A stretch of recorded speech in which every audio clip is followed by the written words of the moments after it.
नेपाल सरकार ने कहते हुए टिकटॉक को बैन कर दिया था। अब आप पूछेंगे टिकटॉक तो चाइनीज एप्लीकेशन है। जी हां, तो इनको एक कौवा मार के टांकना था। इन्होंने टिकटॉक को बैन कर दिया 2023 में, ये कहते हुए कि अपना लाइसेंस ऑफिस लेकर के आओ, तब जाकर के ही हम आपको यहां पर परमिशन देंगे।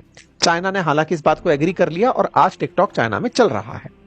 अभी के लिए क्या हुआ कि इस साल 2023 में सभी सोशल मीडिया साइट्स को फिर से याद दिलाया गया कि देखो, आपको पहले भी कहा था 2023 में, आप अपना लाइसेंस ऑफिस यहां लेकर आओ, यहां से सारा डेटा आप लोग विदेश ले जाते हो, कम से कम हमारे लोगों के लिए कोई आदमी तो बिठा दो कि हाँ, ये आदमी है जो हमारी सुनवाई करेगा। ऐसा कुछ भी नहीं है, कोई बात नहीं। नेपाल की सरकार सुप्रीम कोर्ट तक भी पहुंची और सुप्रीम कोर्ट ने भी इस बात के लिए आदेशित किया कि हाँ भाई, सोशल मीडिया वालों, आपको according to new digital law 2025 Nepal में रजिस्टर करने की आवश्यकता है। लेकिन इन सोशल मीडिया कंपनियों ने उनकी एक ना सुनी। सुने भी क्यों? 3 करोड़ तो कुल मिला के आबादी है। 3 करोड़ की आबादी में नेपाल के अंदर उनको एक आदमी बिठाना शायद ज्यादा महंगा पड़ रहा होगा, क्योंकि 3 करोड़ की आबादी अगर पूरी तरह से भी अगर इंटरनेट पर आ जाए तो दैट इज 30 मिलियन।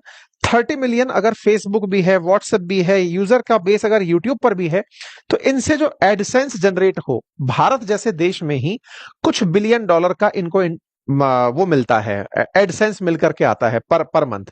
ऐसे में इन्होंने नेपाल को कंसीडर ही नहीं किया कि ठीक है, तुम लोग करते रहो, हम नहीं सुन रहे। ऐसे में नेपाल सरकार और खिन्न हुई। उन्होंने इसी साल के अगस्त के महीने में इनसे 7 दिन का समय दिया। तो 7 दिन के अंदर अंदर अगर तुम लोगों ने अपना लाइसेंस ऑफिस यहां नहीं खड़ा किया तो हम तुम्हें बैन कर देंगे। भाई साहब, यही हुआ। 7 दिन बीते, यहां के संचार और प्रौद्योगिकी मंत्रालय ने सोशल मीडिया को लेकर के कहा था कि या तो मान जाना, नहीं तो बैन कर देंगे। बैन कर दिया गया साहब, और ऐसा ही हुआ। और ऐसा करते हुए नेपाल सरकार ने आदेश कर दिया कि अब हम इनको बैन कर रहे हैं। केवल और केवल तभी ओपन हो सकते हैं जब ये अपना यहां पर ऑफिस बनाएंगे, अदरवाइज हम इनको ओपन नहीं करेंगे। तो लीजिए साहब, बैन हो गए सोशल मीडिया प्लेटफॉर्म्स। लेकिन इसके पीछे जनता का कुछ और ही कहना है। नेपाल की जनता का कहना है कि नेपाल में हाल ही के दिनों में राजशाही की मांग उठी है। मांग उठती कहां है आजकल? सोशल मीडिया पर। जनता कहां रिएक्शन देती है? ट्विटर पर, फेसबुक पर, इंस्टा पर, यूट्यूब पर, यहां पे रिएक्शन देती है। बोले सरकार असल में डर गई। उन्हें इन प्लेटफॉर्म्स के ऊपर नियंत्रण चाहिए था ताकि नेपाल की सरकार के खिलाफ कोई एजिटेशन ना हो। इसलिए बोले जैसा राजशाही के लिए अल्टीमेटम दिया गया था, बोले इन लोगों ने असल में यही खेला किया कि लोगों की वॉइस को दबा दो। इस बात को लेकर के यहाँ के जो सोशल मीडिया इन्फ्लुएंसर्स हैं, हालांकि अपनी बात को नहीं रख पा रहे हैं, लेकिन जैसे तैसे करके अखबारों के माध्यम से इनकी बातें बाहर निकल कर आई। ये बात तो सही है।